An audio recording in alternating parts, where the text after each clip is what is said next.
ನ್ಯಾಯ ಕೇಳಿಬಂದವರಿಗೆ ಎಂದು ನಿರಾಶೆ ಮಾಡದ ದೈವ. ಅನ್ಯಾಯ ಮಾಡಿದವರಿಗೆ ಇಹಲೋಕದಲ್ಲೇ ಪಾಠ ಕಲಿಸುವ ದೈವ ಯಾವುದು ಅಂತ ಕೇಳಿದ್ರೆ ತುಳುನಾಡಿನ ಭಕ್ತರ ಮನಸ್ಸಲ್ಲಿ ಮೊದಲು ಮೂಡುವ ಹೆಸರೇ ಸ್ವಾಮಿ ಕೊರಗಜ್ಜ. ಇಂದು ಕೇವಲ ತುಳುನಾಡು ಮಾತ್ರವಲ್ಲ, ಇಡೀ ಜಗತ್ತಿನಲ್ಲಿ ಕೊರಗಜ್ಜನ ಪವಾಡಗಳು ಕೇಳಿಬರುತ್ತಿವೆ.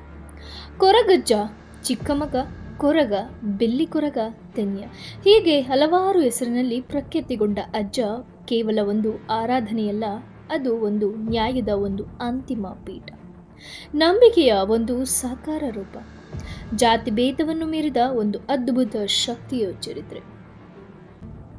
ಇಂದು ನಾವು ತುಳುನಾಡಿನಾದ್ಯಂತ ಲಕ್ಷಾಂತರ ಭಕ್ತರನ್ನ ಹೊಂದಿರುವ ಸಾಮಾನ್ಯ ಜನರ ಸಂಕಷ್ಟಕ್ಕೆ ತಕ್ಷಣವೇ ಸ್ಪಂದಿಸುವ ಶಕ್ತಿಶಾಲಿ ದೈವ ಸ್ವಾಮಿ ಕೊರಗಜ್ಜನ ಜನನ ಹಾಗೂ ಕಣ್ಮರೆಯಾದ ಕಥೆಯನ್ನ ತಿಳಿದುಕೊಳ್ಳೋಣ. ಎಲ್ಲರಿಗೂ ನಮಸ್ಕಾರ. ನೀವು ನೋಡ್ತಾ ಇದ್ದೀರಾ ವಿಚಿತ್ರ ಡೈರಿ ಯೂಟ್ಯೂಬ್ ಚಾನಲ್. ನಾನು ಚಿತ್ರಾ ವೆಂಕಟೇಶ್. ಇನ್ನು ಯಾರೆಲ್ಲ ನಮ್ಮ ಚಾನಲ್ನ ಸಬ್ಸ್ಕ್ರೈಬ್ ಮಾಡಿಲ್ಲ ಅಂದರೆ ಚಾನಲ್ನ ಸಬ್ಸ್ಕ್ರೈಬ್ ಮಾಡ್ಕೊಳ್ಳಿ, ಮೇಲೆ ಕಾಣ್ತಿರುವ ಬೆಲ್ ಐಕನ್ ಒತ್ತಿ. ತುಳುನಾಡಿನ ಮುದ್ರೋಡಿ ಸಮೀಪದ ಒಂದು ಕೊರಗಜ್ಜನ ದೇವಸ್ಥಾನ. ಸಂದೀಪ್ ಹಾಗೂ ದೀಪಕ್ ಇಬ್ಬರು ಕಳ್ಳರು ಕೊರಗಜ್ಜನ ಹುಂಡಿಯನ್ನು ಕದಲು ಮುಂದಾಗ್ತಾರೆ. ಸರಿಸುಮಾರು 12 ಗಂಟೆಗೆ ಕೊರಗಜ್ಜನ ಹುಂಡಿಯನ್ನು ಕದಿತಾರೆ ಇಬ್ಬರು ಸೇರಿ. ಆದರೆ ಮಾರನೇ ದಿನ ಹುಂಡಿ ಕಳವಾದದ್ದು ಭಕ್ತರಿಗೆ ತಿಳಿಯುತ್ತೆ. ಹೀಗಾಗಿ ಅಲ್ಲಿನ ಮೇಲ್ವಿಚಾರಕರಾದ ರಾಮಣ್ಣ ಪೊಲೀಸರಿಗೆ ಕರೆ ಮಾಡಲು ಮುಂದಾದಾಗ ಜನರು ಕೊರಗಜ್ಜನನ್ನ ನಂಬೋಣ, ಮಧ್ಯಾಹ್ನ ಕೋಲ ಮಾಡೋಣ ಅಂತ ದೈವದ ಮುಂದೆ ವಿಲ್ಯದೆಲೆಯನ್ನು ಇಡ್ತಾರೆ. ದೈವದ ಪಾದ್ರಿ ಹೇಳಿದ ಹಾಗೆ 3 ದಿನದ ಗಡುವನ್ನ ಕಳ್ಳರಿಗೆ ಕೊಟ್ಟಿದ್ದೇನೆ, 3 ದಿನದ ನಂತರ ನಿಮ್ಮ ಕೈಗೆ ಹಣದ ಜೊತೆಗೆ ಕಳ್ಳರು ಸಿಕ್ಕಿ ಬೀಳ್ತಾರೆ ಅಂತ ಕೊರಗಜ್ಜನ ಪಾದ್ರಿ ಹೇಳ್ತಾರೆ. ಜನ ಕೊರಗಜ್ಜನ ಮಾತನ್ನ ನಂಬಿ ವಿಶ್ರಾಂತಿ ಎಂದಿರ್ತಾರೆ. 3ನೇ ದಿನ ತನ್ನಷ್ಟಕ್ಕೆ ತಾನೇ ದೀಪಕ್ ಹಾಗೂ ಸಂದೀಪ್ ಕೊರಗಜ್ಜನ ಮುಂದೆ ನಿಂತಿರ್ತಾರೆ. ರಾಮಣ್ಣ ಏನಾಯ್ತು ನಿಮಗೆ ಅಂತ ಕೇಳಿದಾಗ ಅವರು ನಡೆದ ಘಟನೆಯನ್ನು ಹೇಳ್ತಾರೆ. ನಮಗೆ ಗೊತ್ತಿತ್ತು ಕೊರಗಜ್ಜನ ಪವಾಡ, ಆದರೂ ನಾವು ಕೊರಗಜ್ಜನಿಗೆ ಸವಾಲು ಹಾಕಿ ಈ ಹುಂಡಿ ಹಣವನ್ನು ಕತ್ಕೊಂಡು ಹೋದ್ವಿ. ನಮಗೆ 2 ದಿನದಿಂದ ಹುಷಾರಿರಲಿಲ್ಲ, 3ನೇ ದಿನ ಹಾಸ್ಪಿಟಲೈಸ್ ಆಗಬೇಕಾಗಿತ್ತು. ಆದರೆ ಹಾಸ್ಪಿಟಲಲ್ಲಿ ಬರ್ತಿದ್ದ ಡಾಕ್ಟರ್, ನರ್ಸ್ ಎಲ್ಲರೂ ಕೊರಗಜ್ಜನಂತೆ ಕಾಣ್ತಾ ಇದ್ರು. ನಮಗೆ ಕಣ್ಣು ಮುಚ್ಚಿದ ಕೂಡಲೇ ಕೊರಗಜ್ಜ ಕಾಡ್ತಾ ಇದ್ರು. ಆದ್ದರಿಂದ ನಾವು ಪಶ್ಚಾತ್ತಾಪದ ಬೆಂಕಿಯಲ್ಲಿ ಬೆಂದು ಇಂದು ಕೊರಗಜ್ಜನ ಹುಂಡಿಗೆ ನಾವು ಮತ್ತೆ ವಾಪಸ್ ನಾವು ಕದ್ದ ಹಣವನ್ನು ಹಾಕ್ತಿದ್ದೇವೆ ಅಂತಾರೆ. ಪ್ರೇಕ್ಷಕರೇ, ಕೊರಗಜ್ಜ ಅಂದಿಗೂ ಸತ್ಯ, ಇಂದಿಗೂ ಸತ್ಯ, ಈ ಕ್ಷಣಕ್ಕೂ ಸತ್ಯ. ಇದು ಇತ್ತೀಚೆಗೆ ತಾನೇ ಬಯಲಾದ ಸತ್ಯಕತೆ. ಹಾಗಿದ್ರೆ ಕೊರಗಜ್ಜನ ಜನನ ಹಾಗೂ ಕೊರಗಜ್ಜ ದೈವವಾದದ್ದು ಹೇಗೆ? ಅಸಲಿಗೆ ಕೊರಗಜ್ಜ ನಮ್ಮಂತೆಯೇ ಸಾಮಾನ್ಯ ಮನುಷ್ಯ. ಹಾಗಿದ್ರೆ ಆ ಒಂದು ಘಟನೆ ಕೊರಗಜ್ಜನನ್ನ ದೈವವಾಗಿಸಿತು ಹೇಗೆ? ಅಸಲಿಗೆ ನಾವು ಅಜ್ಜ ಅನ್ನುವ ಕೊರಗ ಯಾರು? ತಿಳಿದುಕೊಳ್ಳೋಣ ಬನ್ನಿ. ಪ್ರೇಕ್ಷಕರೇ, ಪ್ರಾಚೀನ ಕಥೆಯ ಪ್ರಕಾರ ಬಿಲ್ಲಿ ಕೊರಗ ಬ್ರಾಹ್ಮಣ ಸ್ತ್ರೀ ಮತ್ತು ಇನ್ನೊಬ್ಬ ಸಮುದಾಯದ ಪುರುಷನ ನಡುವಿನ ಸಂಬಂಧಕ್ಕೆ ಜನಿಸಿದ ಮಗು. ಮತ್ತು ಕೆಲವರು ಹೇಳುವಂತೆ ಆ ಬ್ರಾಹ್ಮಣ ಸ್ತ್ರೀಯ ಗರ್ಭದಿಂದ ಒಂದು ನಿರ್ಜನ ಪ್ರದೇಶದಲ್ಲಿ, ಅಂದರೆ ಬೋಳುಂಗರಿ ಹೊಯ್ಗೆ ಮರಳಿನ ಪ್ರದೇಶದಲ್ಲಿ ಕೊರಗ ಜನಿಸ್ತಾರೆ. ಆ ಬ್ರಾಹ್ಮಣ ಸ್ತ್ರೀಯು ಸಾಮಾಜಿಕ ಭಯದಿಂದ ಆ ಮಗುವನ್ನು ಕಠಿಣ ಸಂಪ್ರದಾಯಕ್ಕೆ ಬಲಿಯಾಗಬಾರ್ದು ಅಂತ ಅಲ್ಲಿಯೇ ತ್ಯಜಿಸಿ ಅದನ್ನು ಒಂಟಿಯಾಗಿ ಬಿಟ್ಟು ಹೋಗ್ತಾಳೆ. ಅಲ್ಲೇ ಸಮೀಪದಲ್ಲಿ ದಿಕ್ಕು ದೆಸೆ ಇಲ್ಲದೆ ಅಳುತ್ತಿದ್ದ ಈ ಅನಾಥ ಮಗುವನ್ನ ನೋಡಿದ ಪಾಣರ ಅಥವಾ ಕೊರಗ ಸಮುದಾಯಕ್ಕೆ ಸೇರಿದ ಮೈರಕೆ ಬೈದೇತಿ ಎಂಬ ಮಹಿಳೆ ಈ ಮಗುವನ್ನ ನೋಡ್ತಾಳೆ. ಅವಳು ಕಳ್ಳು ಸೇಂದಿಯನ್ನ ಮಾರ್ತಿರೋಳು.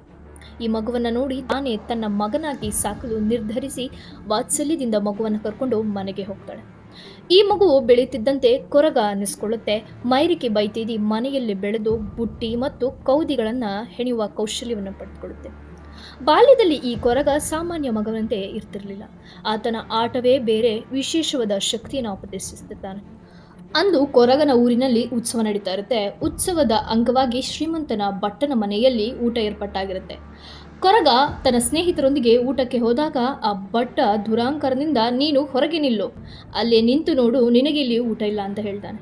ಇಷ್ಟೊಂದು ಅಪಮಾನವಾದ ಮೇಲೆ ಕೊರಗ ಅಲ್ಲೇ ನಿಂತು ಅವನ ಬಾಗಿಲಲ್ಲಿ ನಿಂತು ಹೇಳ್ತಾನೆ, ನನ್ನ ಕೊನೆಯ ಮಾತಿದು ಕೇಳು, ನನ್ನನ್ನು ಇಂದು ನೀನು ನಿರಾಕರಿಸಿದ್ದೀರಿ, ಆದರೆ ನನ್ನ ಶಕ್ತಿಯನ್ನು ನೀವು ನಾಳೆಯಿಂದ ನೋಡ್ತೀರಿ, ಈ ಅನ್ಯಾಯದ ಫಲವನ್ನು ನೀವು ಹಿಂದೆ ಅನುಭವಿಸಿರಿ ಅಂತ ಶಾಪ ಹಾಕ್ತಾರೆ. ಆ ರಾತ್ರಿ ಮನೆಯಲ್ಲಿ ಅದ್ಭುತ ಪವಾಡವೇ ನಡೆದು ಹೋಗುತ್ತೆ. ಭೋಜನಕ್ಕೆ ಸಿದ್ಧಪಡಿಸಿದ ಎಲ್ಲ ಆಹಾರ, ದವಸ, ಧಾನ್ಯ, ಸಂಪತ್ತು ಅಕ್ಷರಶಃ ಕಣ್ಮರೆಯಾಗಿ ಹೋಗುತ್ತೆ. ಮನೆಗೆ ಬೆಂಕಿ ಬಿದ್ದು ಅಲ್ಲಿದ್ದ ಜನರು ಮಾನಸಿಕವಾದ ರೋಗದಿಂದ ಬಳಲ್ತಾರೆ. ಅನ್ಯಾಯವನ್ನ ಮಾಡಿದ್ದ ಜನರ ಮುಖ್ಯಸ್ಥ ತನ್ನ ತಪ್ಪನ್ನ ಅರಿತು ರಾತ್ರೋರಾತ್ರಿ ಕೊರಗನನ್ನು ಹುಡುಕಿ ಬರ್ತಾರೆ. ಪಶ್ಚಾತ್ತಾಪದಿಂದ ಮನೆಗೆ ಬಂದ ಮುಖ್ಯಸ್ಥನನ್ನ ಕೊರಗ ನಿಂತು ಹೇಳ್ತಾನೆ, ಹುಡುಕ್ತಾ ಬಂದೀಯ ನನ್ನನ್ನು, ನಿನ್ನ ಪಶ್ಚಾತ್ತಾಪವೇ ನಿನ್ನನ್ನು ತಿಂದು ತೇಗ್ತಿದೆ. ನಿನ್ನ ತಪ್ಪನ್ನು ಕ್ಷಮಿಸ್ತೇನೆ. ನಾನು ಇಲ್ಲಿಗೆ ಬಂದಿರುವುದು ನನ್ನ ಶಕ್ತಿಯನ್ನು ಪ್ರದರ್ಶಿಸಲು ಮತ್ತು ಈ ಭೂಮಿಯ ಮೇಲೆ ನ್ಯಾಯವನ್ನು ಸ್ಥಾಪಿಸಲು. ಅನ್ಯಾಯಕ್ಕೊಳಗಾದ ಪ್ರತಿಯೊಬ್ಬರಿಗೂ ನಾನು ರಾತ್ರಿ ಬೆಳಗಾಗುವ ಹೊತ್ತಿಗೆ ನ್ಯಾಯವನ್ನು ನೀಡುತ್ತೇನೆ. ಆದರೆ ಅನ್ಯಾಯ ಮಾಡಿದವರಿಗೆ ಮತ್ತು ನನ್ನನ್ನು ಸುಳ್ಳಾಗಿ ಬೇಡಿಕೊಂಡವರಿಗೆ ನಾನು ಅಂದಿಯೇ ಶಿಕ್ಷೆ ನೀಡ್ತೇನೆ ಅಂತ ಕೊನೆಯ ದೈವವಾಣಿಯನ್ನು ನುಡ್ತೇನೆ ಕೊರಗ. ಮುಂದೆ ಅಲ್ಲಿಂದ ಕೊರಗ ಮಾಯವಾಗಿ ಹೋಗ್ತಾನೆ. ಹೀಗೆ ದೈವವಾಗಿ ಪರಿವರ್ತನೆಯಾದ ಕೊರಗಜ್ಜ ಅದೃಶ್ಯ ರೂಪದಲ್ಲಿ ಓಡಾಡ್ತಿರ್ತಾರೆ.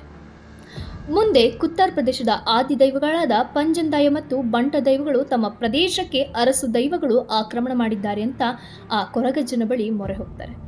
ಕೊರಗಜ್ಜ, ನಿಮಗೆ ಸಹಾಯ ಮಾಡ್ತೇನೆ, ಅದರ ಪರಿತಿಯಾಗಿ ನೀವು ನನಗೆ ಕಾಣಿಕೆಯನ್ನು ಕೊಡಬೇಕು ಅಂತಾರೆ. ಇದಕ್ಕೆ ಒಪ್ಪಿದ ಪಂಜಂದಾಯ ಮತ್ತು ಬಂಟದೇವರು ಕೊರಗಜ್ಜನನ್ನು ನಂಬ್ತಾರೆ. ಕೊರಗಜ್ಜ ಆ ಅರಸು ದೈವಗಳು ಪವಿತ್ರ ಅಂತ ನಂಬಿದ್ದ ಆ ಪ್ರದೇಶವನ್ನು ಅಪವಿತ್ರಗೊಳಿಸ್ತಾರೆ. ಅಪವಿತ್ರವಾದ ಆ ಪ್ರದೇಶವನ್ನು ಪ್ರವೇಶಿಸಲಾಗದೆ ಆ ದೈವಗಳು ಅಲ್ಲಿಂದ ಕಾಲ್ಕೀಳ್ತವೆ.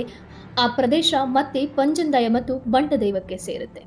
ಪಂಜಂದಾಯ ದೇವವು ತೃಪ್ತನಾಗಿ ಕೊರಗಜ್ಜನಿಗೆ 7 ಆದಿಸ್ಥಳ ಅಂದರೆ ಮೂಲ ಪೂಜಾ ಸ್ಥಾನಗಳ ನೀಡುವುದಾಗಿ ವರ ಕೊಡ್ತಾರೆ. ಈ ಪ್ರದೇಶಗಳಲ್ಲಿ ದೀಪವಿಲ್ಲದೆ ಅಥವಾ ಕಡಿಮೆ ಬೆಳಕಿನಲ್ಲಿ ಸೇವೆ ಸಲ್ಲಿಸಬೇಕು. ಹಾಗಿದ್ದಾಗ ಭಕ್ತರ ಇಷ್ಟಾರ್ಥಗಳನ್ನು ಕೊರಗಜ್ಜ ಈಡೇರಿಸ್ತಾರೆ. ಈ ಆದಿ ಸ್ಥಳಗಳೇ ಸ್ವಾಮಿತಲ, ಬೋಳ್ಯ ಆದಿಸ್ಥಳ, ಮಿತ ಅಗೀಲ ಆದಿಸ್ಥಳ, ಉಜಿಲ ಆದಿಸ್ಥಳ, ತಲ ಆದಿಸ್ಥಳ, ಧೇರಳಕಟ್ಟೆ ಆದಿಸ್ಥಳ. ಅಜ್ಜ ತನ್ನ ಕಣ್ಮರೆಯಾಗುವ ಮುನ್ನ ಆತನ ಭಕ್ತರಿಗೆ ನೀಡಿದ ಆಶ್ವಾಸನೆ ಇಂದಿಗೂ ಸತ್ಯವಾಗಿದೆ. ನಾನು ಏಕನಾಥ ದೈವ, ಇಂದೇ ನ್ಯಾಯ ನೀಡುತ್ತೇನೆ ಎಂಬ ನಂಬಿಕೆ ಬಲವಾಗಿದೆ.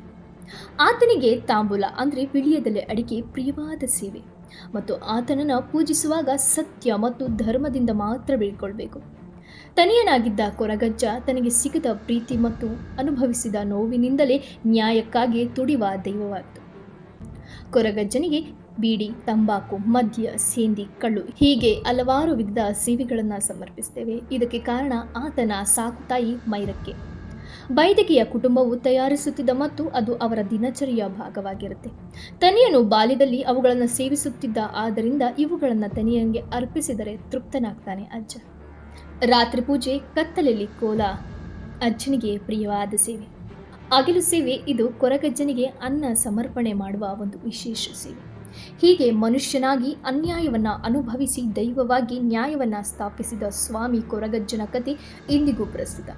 ನಿಮ್ಮ ಜೀವನದಲ್ಲಿ ಯಾವುದೇ ಅನ್ಯಾಯವಾಗಿದ್ದರೆ, ನಿಮ್ಮ ನಂಬಿಕೆ ದೃಢವಾಗಿದ್ದರೆ ಮನಸ್ಸಿನಲ್ಲಿ ಕೊರಗಜ್ಜನನ್ನು ನೇರಿ. ಆತನು ಎಂದಿಗೂ ನಿಮ್ಮನ್ನು ಕೈಬಿಡುವುದಿಲ್ಲ. ಕೊರಗಜ್ಜ ದೈವವು ಜಾತಿ ಭೇದಗಳಿಲ್ಲದೆ ತಕ್ಷಣವೇ ಕಷ್ಟಗಳಿಗೆ ಸ್ಪಂದಿಸುವ ಒಂದು ದೈವ. ನಿಮಗೆ ಈ ವಿಡಿಯೋ ಇಷ್ಟವಾಗಿದೆ ಅಂತ ಭಾವಿಸ್ತೇನೆ. ನಿಮ್ಮ ಅನಿಸಿಕೆ, ಅಭಿಪ್ರಾಯವನ್ನು ಕಮೆಂಟ್ ಮಾಡುವ ಮೂಲಕ ನಮಗೆ ತಿಳಿಸಿಕೊಡಿ. ಧನ್ಯವಾದಗಳು.